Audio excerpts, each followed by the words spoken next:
challenge, you don't know how to also, um, tackle it, and you need counseling, you need someone to talk to, you need advice, you need to be directed.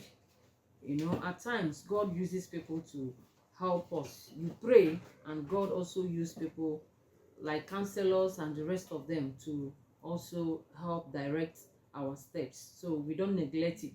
Okay, so today we are talking about domestic violence. What is domestic violence, which some of us experience every day and now, and it comes in different ways that we don't expect. When we talk about domestic violence or abuse, it's big. Oh yes, who are the victims? Children can be a victim, wife, even husband. These days some women beat their husband though very well. Yes, some women deal with their husbands. It's not about only husband beating wife. No. And we have what is called verbal abuse. You can really abuse someone emotionally, psychologically, mental, or in different aspects.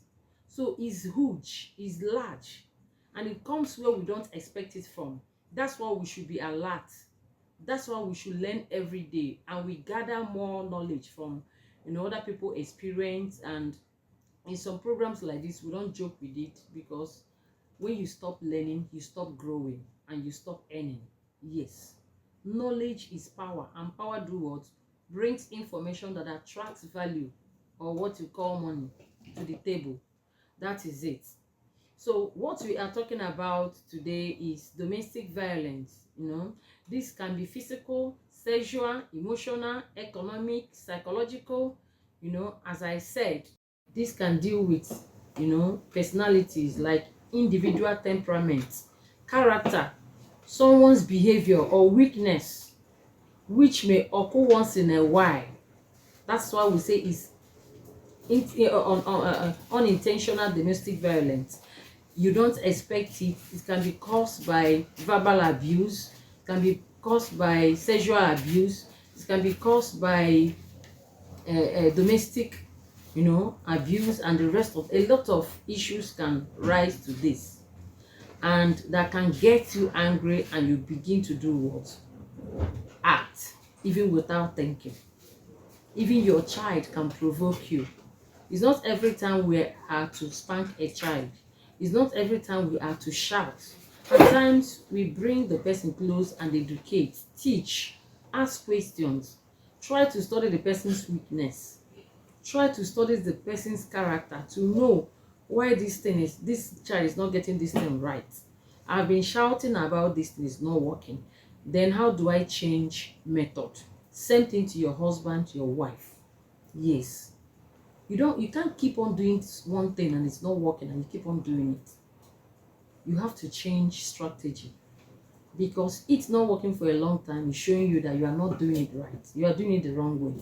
So you must learn how to have patience, be severe, try to accommodate people, and try to reason with them. Everything is not about, I've not seen a problem that has been solved through anger. No. Instead, it does what? It worsens it. That's why you must learn to persevere. You must learn to also care, because what you think that this child knows, the child may not know. Or your husband want them to be as the identity. You don't want them to be lying. You don't want them to cheat. You don't want them to have too much friends that can corrupt them. Yet you yourself, you do opposite. You must do it practical. You must model that character. Yes, so that they will learn from you practical. You must be the doer and not just the preacher. Let them see it that my daddy doesn't lie, so I have no reason to lie. Your wife will also see this. My daddy detests lies. Your children will also see this. So you are giving them a better identity. If you say you are the head, what of in grooming them, in duplicating yourself into their life, in modeling them? Do you take responsibility as a man? These days, when a marriage crumbles or family is wrecked, they will say it's a woman. It's you that is the man that will hold responsible. Maybe you say you be oga, maybe you say you are the head. If home spoil for real, as in reality, it's men that we should hold responsible. Yes, because homes are to work between two people, two efforts, husband and wife, and even the children. But because you people are on top, you are the head to model these children, their character. But in right sense, men are the head. But now, when the home is moving fine, nobody will applaud a woman, nobody will appreciate her. When there is a problem, they will say women are the problem we have in this world. When you say man are the head, men are the head. So how can we, how can we come in between this? So in reality, you as a man should know you are the head in everything. So you should take responsibility, put it to you that if your home is wrecked today, there will be a negative impact in your children, your wife, your name too is at stake. So you do whatever you have to do to model those behaviors